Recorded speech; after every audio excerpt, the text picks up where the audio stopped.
OBC आरक्षण मामले में पश्चिम बंगाल की ममता सरकार को हाईकोर्ट से बड़ा झटका लगा है। आपको बता दें कि अब इस पर सियासत भी शुरू हो गई है। विकासनगर में बीजेपी के ओबीसी नेता और राज्य मंत्री श्यामवीर सैनी ने ममता बनर्जी को आड़े हाथों लेते सवाल पूछा कि क्या आप संविधान से भी ऊपर है, जो आप पब्लिक मीटिंग में खुलेआम कलकत्ता हाईकोर्ट के फैसले को मानने से इनकार कर रही है। उन्होंने कहा कि पश्चिम बंगाल की सरकार किसी भी एजेंसी को नहीं मानती, वो ना तो सीबीआई को मानती है, ना ही ईडी को मानती है और ना ही इनकम टैक्स को मानती है। वहीं ओबीसी मोर्चे के जिला अध्यक्ष रविंद्र धीमान ने कहा कि जब प्रधानमंत्री मोदी चुनावी रैलियों में इंडिया गठबंधन पर मुसलमानों को धर्म के आधार पर आरक्षण का फायदा देने की बात कर रहे थे, तो इंडिया गठबंधन कह रहा था कि मोदी तो हिंदू मुसलमान कर रहे हैं। लेकिन अब मोदी की बात पर हाईकोर्ट ने मोहर लगा दी है, तो इन सभी को सांप सूंघ गया है।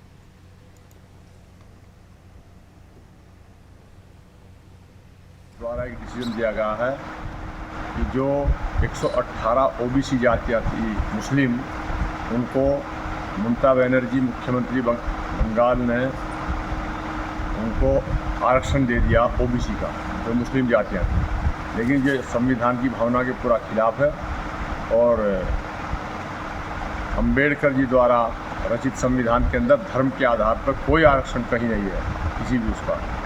और वास्तव में उन्होंने संविधान की मूल भावना के खिलाफ ममता जी ने वोट बैंक की राजनीति के लिए मुस्लिम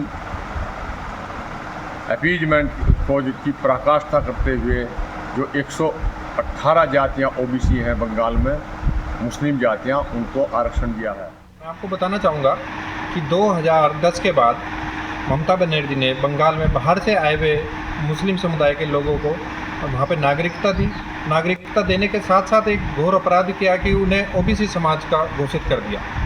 सर्टिफिकेट इशू किए गए, सरकार के दबाव में आकर अपनी सरकार सत्ता को दिखाने के लिए, वोट बैंक को बढ़ाने के लिए सर्टिफिकेट इशूज़ किए गए मुस्लिम समुदाय के लोगों को। 118 जातियाँ थी ये कि आप ओबीसी समाज के लोग हैं, उस आधार पे इन्हें नौकरियां भी दी गई है और जो कोटा था वो इन्हें मिला है और बहुत सारे लाभ प्राप्त हुए हैं ओबीसी समाज के माध्यम से।